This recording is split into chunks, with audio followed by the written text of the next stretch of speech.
должна оставаться сама собой. Побойся Аллаха, сестра, побойся нашего Господа.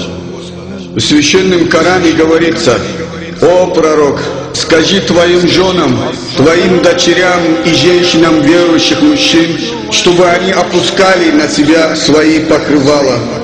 Так их будет легче узнавать и не подвергнут оскорблениям. Аллах прощающий, милосердный». Меня стыдно говорить, что сегодня происходит. Мы обращаемся к женщинам: бойтесь Аллаха нашего Господа. Боюсь, что ты будешь испытана. В наши дни много тяжелых испытаний и болезней в обществе. Закрой себя, сестра моя, пока не спустилось на тебя наказание от Господа. Клянусь Всевышним, тот молодой человек, перед которым ты красуешься, он тебе не поможет, когда будешь ты лежать в гробу. И даже если вы очень сильно друг друга любили, когда ты будешь в могиле, он тебе не поможет.